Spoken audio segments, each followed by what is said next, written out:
Hi, everyone. Thanks for joining us. Welcome to Post Talk Live. I'm Max Baer, a pharma reporter at Endpoints, and I'm filling in for Drew today. And today we're going to pick up the conversation about China biotech and Chinese competition that we've been having on the show for the last few months. But first, if you're joining us for the first time, hello. Post Talk Live brings the reporting, analysis, and debate that usually happens behind the scenes in our newsroom live to you.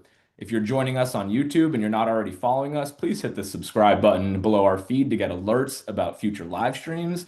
You can also sign up for the Post Talk email on your Endpoints News subscription page. For those joining us on YouTube today, you can use the live chat to join the conversation and ask us questions. If you miss us live, recordings will be live on YouTube and on Spotify. You can check them back later. Okay. One of the ongoing debates around China biotech has been whether US companies should lean into the opportunities there and the new innovations coming out of China, or if the US government should use regulation and policy to try and stave off competition. The National Security Commission on Emerging Biotechnology is in the use policy camp. The commission is a bipartisan group established by Congress in 2022 to find ways to keep the US a leader in biotech, and it's pretty worried about China. Joining me today are Caitlin Frazer, the executive director of the commission, and Endpoint senior reporter Zach Brennan, who covers the U.S. regulatory agencies and has written about the commission's reports. Caitlin and Zach, thanks so much for joining me. Thanks for having me. Thanks, Max. Caitlin, your group put out a report last April with a ton of recommendations that could help keep the U.S. competitive in biotech. One was that the U.S. International Trade Commission investigate China's practices in the biotech sector. Then that group announced this week that they took the recommendation. What information are they going to be looking at that maybe other committees and commissions haven't? And what might new findings stem from that probe? Yeah, sure. Fair question. And maybe just to take a quick step back, I'll share that the ITC recommendation was one of 49 recommendations that the commission made to Congress as part of its action plan last year. 49 things sounds like a lot to do from a policy perspective, and certainly as a former congressional staffer, I recognize that's a daunting number, but really what we tried to do through our action plan was develop a two-track strategy to retain, or in some cases regain, the U.S. historic leadership edge in biotechnology. That two-track strategy is how can the U.S. government act to stimulate innovation and create private-public partnerships that allow the U.S. biotechnology ecosystem to run faster. And then, on the other hand, how do we push back against the Chinese government's brute force economic tactics that create an unfair playing field for Chinese companies and Chinese entities? Now, I know you guys had Nubar Afan on this podcast while everyone was out at JPM, back in January. And he talked about, his view of the competitive dynamic between the U.S. and China, right? The idea that competition is good, but what we want is a fair competition. And a lot of the tactics that the Chinese government has used amount to unfair competition. And I think that's really the impetus behind our call for the International Trade Commission to investigate these practices. The ITC just announced the start of its investigation, I think, last week. So it's still very much in its early stages. And I certainly wouldn't want to guess at exactly how they're going to scope that inquiry. But, what they've indicated, and certainly what we pushed through, our advocacy to Congress, was a need to look at things like unfair pricing practices and other state levers that the Chinese government is able to pull that create a market advantage or a non-market sort of type of activity for their companies. And I'll share with you one last thing here, which is that over the course of the commission's work, we talked to thousands of stakeholders in both the US and global biotechnology ecosystem, from startup founders with 2 employees to major biotech companies to universities to community colleges. I mean, we really covered the waterfront. So this recommendation stems stems from things that we heard during the course of those conversations. And I'm certainly hopeful that the folks that talk to us about the challenges that they're facing will also engage with the ITC's investigation. What's the Emerging Biotech Commission going to be working on in the meantime? I imagine there's some element where you're sort of getting to cross something off the list of the recommendations now that this is being taken up by Yeah, another commission. yeah. And also recognizing that the commission that you represent is as of now being sunset at the end of the year. What are you working on in the meantime, and what other recommendations do you think could be taken up next? Sure. Well, it's certainly satisfying to cross something off the list. Right. And for those who are haven't yet had the opportunity to make their way to our website, I'll suggest checking out biotech.senate.gov because we actually keep careful track of the progress that we've made. We really, and it's not just because it feels good to celebrate progress when we have it, but also because from day one, our commissioners and our staff were laser focused on action, right? We did not want to be another group that studied an issue or commented on an issue, but left the so what to policymakers to figure out. I think a real I don't know, special component of the commission's work is that we actually have four sitting legislators on the commission. Our chair is Senator Todd Young. It's bipartisan, it's bicameral. Senator Alex Padilla, Representative Stephanie Bice, and Representative Ro Khanna. And so those 49 recommendations, in addition to being based on, what we heard from, folks in the ecosystem, went through a bipartisan process of debate and negotiation to come out the other end and really feel solid. And these are the actions that Congress needs to take. The ITC thing is just one that we have checked off the list. We actually have made an enormous amount of progress pretty quickly.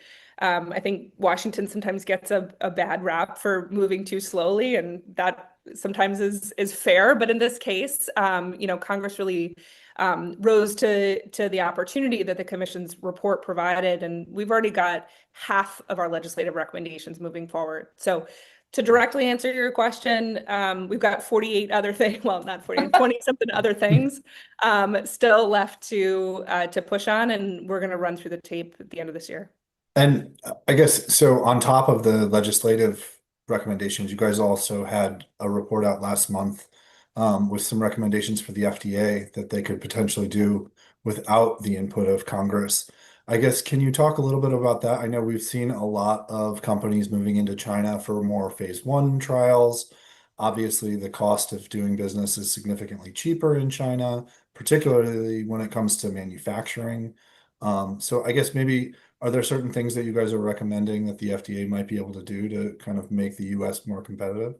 Yeah, absolutely. I mean, I think at the outset, it's just important to start with the mindset that regulatory policy is a form of competitiveness policy and national security policy, right? It's not just like a compliance gate that companies need to go through at the end of, an R&D process. It's really it's not certainly not the only, component part of a policy framework that, that positions the US to remain, in the leading edge of biotech, but it is a key factor. So 11 months ago, our action plan we wrote about the need to streamline existing regulations, not just for the FDA, but also for USDA and EPA, all three of which have a bite at the regulatory pie, depending on what kind of product, biotechnology product we're talking about. Of course, our study was broader than biopharma. We took on, industrial, energy, agricultural applications. And it was one of the things that resonated, I think, most strongly, and certainly a dominant theme in our conversations with stakeholders. And as a result, we knew, even with the publication of the action plan last year, that we wanted to go deeper. And so, you're right. Last month, we published a series of papers that provide very granular and specific options for policymakers across different types of biotech product categories. So there's a paper all about modernizing medical regulations. And there we were focused on a few things with respect to the FDA. Transparency and predictability, in the regulatory process, streamlining and accelerating, removing barriers to the speedy initiation of phase 1 trials was obviously a very, dominant thing.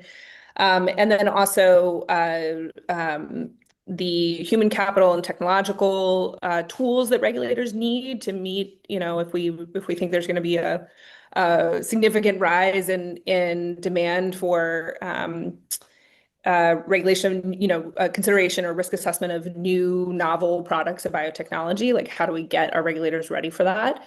And then finally, how do we innovate the means of manufacturing medical products? So not just the innovation of the creation of the products or the drugs themselves, but the means to make them. On clinical trials in particular, this is something that came up time and again. And we really highlighted a few things, and I invite people to read and comment on what we said. But really, how can we remove some of the I don't know if we want to call them barriers or sort of sticking points for the initiation of phase 1 trials, recognizing that many American companies are choosing to do their phase 1 trials in Australia, best case scenario, or in China, because it's too hard or too time consuming to get started here. Caitlin, on the clinical trials bit, a year ago, I would have had no idea what an institutional review board was. Same. And now I feel like I'm well, not a year ago, but like 3 years ago. Yeah. All right, so you have me beat, but I do feel like I have, through this dialogue and this discourse, had to learn a lot more about what those are, because that does feel very central to what industry and policymakers and the FDA are looking at as a potential source of reform. Commissioner Marty McCary has mentioned that, but it is also sort of, I think they are sort of learning that FDA doesn't have full jurisdiction over reforming IRBs, just sort of in the process of sort of curating these policy proposals. Who else might need to be involved to reform those as it pertains to expediting clinical trials? Because I think the FDA can do something. It can convene research hospitals, but it doesn't necessarily have, at least from my understanding, this full sort of power to reform them on their own. Who else might need to be involved there in government? Yeah, absolutely. So certainly the IRB process is involved, and we wrote about that with respect to the need to be able to streamline multi-site clinical trials. Obviously, a company needing to work with multiple trial sites, anything we can do to streamline that, to make it that easier, we should try to figure out how to do. But there are actually actions that we think the FDA itself could take. And so, we talked about the need for the FDA to move towards allowing trial designs for small populations. I mean, this is going to be key for precision medicine, for the rare disease community, for sure. And some of these clinical trials that may not lend themselves to the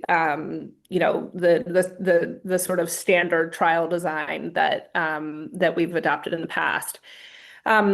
We also talked about the need for different FDA centers to align endpoints and biomarkers. That was something that folks came to us indicating that the kind of misalignment had created confusion for developers and had, in some cases, delayed clinical trials. And then we talked specifically about phase 1 trial initiation, and that's a place where stakeholders told us that they were sort of lacking clear information from the FDA about whether they could get started in that 30-day window that the law allows. And in some cases, they were waiting for, an affirmative yes from the FDA. I think the last, group that I would bring in here is around, a little bit of CMS and insurance payers, right? Because another key thing that we heard from stakeholders was about the cost of care for trial participants. And then in many cases, the company conducting the trial was bearing the full cost of medical care for the trial participants, as opposed to their insurance or, Medicaid or CHIP or something picking up a portion of that. Got it. We've also, so I feel like China historically has been kind of the powerhouse of Me Too biotech drugs and Me Too, generic drugs. And now we're seeing quite a lot more innovation and quite a lot more biopharma companies, Yeah. partnering up with some of the smaller companies from China. And I noticed in one of your papers you said, or you warned that by 2020 or by 2040, Chinese drugs could account for 35% of all new FDA approvals. Can you talk a little bit about kind of how the NSCEB is taking on the more innovative side? Are there things that we can do to try and, match their innovation in certain ways? Yeah, for sure. I mean, this is really the whole point of the the run faster recommendations that the commission made, which were we have a lot of strengths in the innovation ecosystem here in the US. I mean, I don't need to tell you guys that, I don't need to tell your audience that, but extraordinarily smart people, extraordinary strong capital markets. Like there are some real structural advantages that the US enjoys. We don't need to, you know, beat China by trying to be China. We just need to lean into those strengths and really take some targeted policy actions that you know, have the government doing what it can do best and really unleashing and unlocking the kind of private sector activity that we hope to see. I mean, we certainly, you're right, called out a concern about the effect of IP licensing deals on investment in the innovation ecosystem flywheel in China, right? So all of those deals, sort of generate capital for further R&D in Chinese biotech startups, right? So that flywheel, that innovation flywheel starts to turn faster and faster, and it becomes harder and harder for, our companies, American companies to keep up. And, I have heard folks say, that we don't need to worry about this dynamic. But again, I would take us back to what Newbar said about, competition being healthy if it's on the basis of a fair playing field. And that's just not what we're dealing with here. I want to hit on that exact point because I think for our readers, that's been, sort of, I don't know if like saying the top concern would be the right way to put it, but I think like they read so much about the business development landscape, that exact sort of like licensing flywheel that you described. And that is one of the areas where I think it's hardest to sort of pin down whether the government should take a protectionist approach or to invest domestically. Obviously, sort of one of the stories of the year last year was that there was maybe this executive order sitting at the president's desk that was in a drawer somewhere ready to be signed, restricting some of those licensing deals. And yet you have some of the larger pharmaceutical makers who have said, well, you can't stop them. You can only sort of invest domestically to sort of keep up with them. Do you think that that's true, or can both happen, or should we actually, err on the side of a protectionist approach with respect to deal making? Where does the commission sort of stand Yeah. on that balance? Um, yeah, fair question. I mean, I think the commission's job is not to offer business advice, right? Like nobody wants. I've Fair. worked in government my whole life. No one wants my business advice. But really, like what we believe the government, unlike industry, has a core function and a core responsibility is considering, analyzing, and focusing on the national security interests of the United States, right? So, like, that has always been a clear, sort of understood, role for the federal government to play. And so from our perspective, it's our job to identify and articulate for policymakers the trends that give us national security concern. And maybe just to say the quiet part out loud, the reason that we are worried about the innovation flywheel spinning faster, in China and advantaging Chinese companies, is because the Chinese government has a practice of securing supply chain dependencies in other sectors and turning those into geopolitical leverage. And, if you read our April report from last year, you saw us start with a scenario that some people, think is kind of fantastical, and I hope it is, where we articulated, what if there is a, no kidding cure for cancer, but it is only, manufactured in China. And we find ourselves in a trade dispute or a conflict kind of situation where access to that cure can be weaponized as, to create geopolitical leverage. And just to say, like, we have seen the Chinese government do this before, not too long ago with respect to critical minerals. And I think most Americans and policymakers for sure did not have an appreciation for how extensive our reliance is on China for the production of critical minerals that go into everything from, the computer, the cell phone that you're, watching this on, to our most advanced weapon systems. And then, when that was access to that was first threatened and then cut off, that created a great deal of alarm and obviously significant policy action that we've seen over the last few weeks and months to mitigate that vulnerability. And that's the scenario that we don't want to see play out with respect to biotech. Yeah. One of the things that sort of, speaking to sort of the trade group bio, for example, with respect to sort of increasing domestic manufacturing has been, we would love to take some government money to help, infuse that effort. I forgot they had a dollar amount, I think a couple of years ago that I'm forgetting right now, but it was a hefty sum, as you would expect. What do you think? And I'll sort of bring in another point here. There's a biotech caucus that has now grown, doubled in size to 50 members. Yeah. It's perfectly bipartisan and it's sort of been born out of the commission. Right. What do you think the appetite is among that caucus to push for that kind of domestic infusion of cash for more manufacturing in APIs, for example, which I think is sort of one of those points you're hitting at from a security fear? Yeah. Well, just big picture, the commission's recommendations amount to about a $15 billion public investment over the next 5 years. Yeah.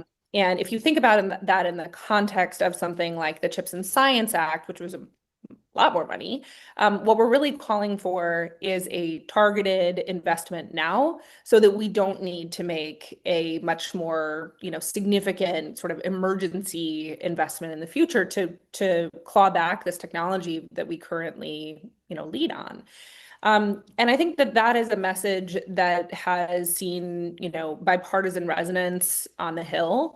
And, I think, I'll leave it to policymakers to figure out, exact dollar figures and on what timeline and whatever. But certainly for us, the 50 members of the House of Representatives standing up on a bipartisan basis and saying, I care about biotechnology, I care about American leadership in biotechnology. And not only am I just kind of joining this affinity group and saying, yep, I'm for biotech, I am gonna, push legislation aligned with this strategy and this mission. We saw that caucus endorse its first bills, I think last week or the week before. And I think that is reflective of a growing bipartisan agreement on the Hill that this is something that we need to take action on now. Mm. I think we've been talking sort of a lot about like where the landscape stands now and sort of how to sort of combat but how to take it on moving forward. But I think people would say that this is the fruits of decades of purposeful investment in China, in the sciences, in technology, the bridging of both, and the private and public collaboration there. And it's coming at a time where we are sort of questioning, and science is more politicized now than it's really ever been. And you sort of look at public trust in some of the major science organizations here, science agencies, I should say. Do we need to be doing that in addition to particular policies or legislation, just to reinvest in the NIH or other groups and rethink about how they work with industry and new startups? Is that another function here that we might be sort of missing because it's more politicized and it doesn't garner the same bipartisan support? Yeah, fair question. I mean, let me just sort of double tap what you said about this innovation dynamic being the product of 20 years of Chinese government strategy. I mean, that's really like I was at an event earlier today where somebody described this sort of hockey stick effect with respect to IP licensing deals. And that's true. That's what the numbers look like on that metric. But that is not reflective of the timeline along which the Chinese government and the Chinese biotech ecosystem has been working, right? Like we're seeing the results now of 20 years of not just investment, but strategy. And by contrast, the US government has not had a whole of government, sort of muscular strategy in the same way. And that's what we hope to put forward with our action plan and what we're trying to stimulate with respect to policymakers in both Congress and the executive branch. Your question about I think is really rooted in like how do we make the case to the American people that it is worth spending $15 billion over the next 5 years among all of the other things that people care about. And here I'd say two things.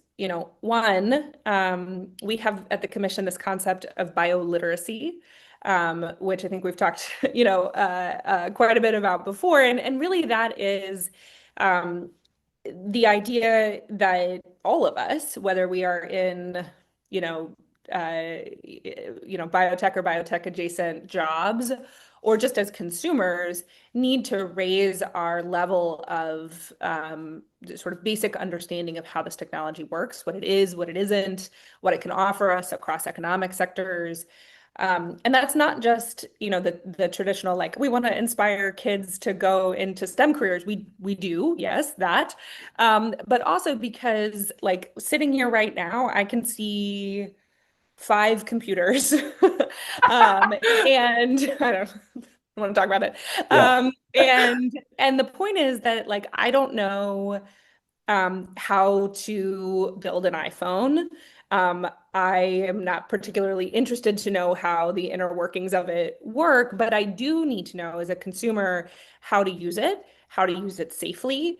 And that's really what we're aiming for with respect to biotechnology is bioliteracy in the same vein as we have taught people how to be computer literate, or a little bit about cybersecurity. And I think that will help. The other thing that I think will help, we wrote about in November with a series of, point is we can't help ourselves. We just keep publishing. It wasn't enough to Love make it. 49 recommendations, so we had to keep going. We But thank you as the reporters. Thank you. Yeah. yeah, we're just trying. We're here for you guys. We're just trying to give you more Excellent. content to write about. We wrote a series of papers that we called the future of science, and really what we were getting at there, among other things, was how can the government be a better partner to researchers, to academic institutions, to philanthropies, to other funders of scientific discovery? And a real motivator there was about the cost effectiveness of the public dollars deployed in that effort. So how can we crowd in other sources of funding around public investment? And how can we better distribute the benefits of science and scientific discovery and federal investment in scientific discovery across the United States, so that ultimately, communities that haven't had the same opportunities to participate in federally funded, scientific leadership can be part of that effort. And we've met a ton of those over the course of our time. I'm sort of surprised you haven't asked yet about our roadshow, which has taken us, I think, to 18 states, 19 next week. And really the goal of that was to both see and show folks that biotechnology is not just something that happens in elite labs in Boston and Silicon Valley. It's a thing that is happening all over the country already, and with key government actions coupled with more activity from the private sector, like we're going to see biotech job creation and biotech opportunity scale up all over the country. We got time for like one more question, Zach. I don't know if there's anything you have. Yeah, well, I guess I'm curious to hear your take. We've seen the industry group pharma kind of raise questions about the Chinese drug regulator and how, sometimes they ask for information that, isn't aligned with international practice. And, you mentioned some of the pricing pressures that they can put on companies and other ways that they, I don't want to say like act nefariously, but certainly are acting well within their own interests and not necessarily in the interests of other countries. So I guess, how would you guys suggest, say, Congress or the FDA can try to, I guess catch the Chinese drug regulator up to speed with the rest of the world, which, doesn't necessarily ask about like sensitive CMC information, Yeah, which we've heard examples of. Yeah. yeah, fair question. Um, so I think there's like sort of two parts to your question, and as a result, kind of two answers, which is, it seems to us from our vantage point that the Chinese government recognized several years ago that its regulatory body wasn't aligned with international standards, and as a result, companies weren't, seeking to bring drugs to market, first or second or third. There was kind of, something that happened after they brought them to market through the, through the U.S. System and in Europe. And we wrote about the ways that they have, or the things they've already done to adhere to international standards, and in some cases, and this goes back to an earlier part of the conversation about why a company might choose to initiate a phase 1 trial in China as opposed to in the United States. In some cases, they have sought to attract clinical trial activity through policymaking, right? The other part of your question is about like how can you use regulatory policy as a tool of brute force economic tactics? And certainly regulators get a whole lot of information about, not just a drug, but the company behind it. And here in the US, we try to, treat that with, with respect and, not create unfair advantages as a result of the exposure to that information. But I certainly have heard from biotech companies, not just in the pharma space, but in other sectors as well, who have seen significant regulatory delays in China, and then, oh, hey, we've got the same thing or something very similar not too long after. And I think that, again, maybe just to take us full circle, that's a perfect example of the kind of brute force economic tactic that we write about and are concerned about. And if you're concerned about it too, I think that ITC effort is a good place to start.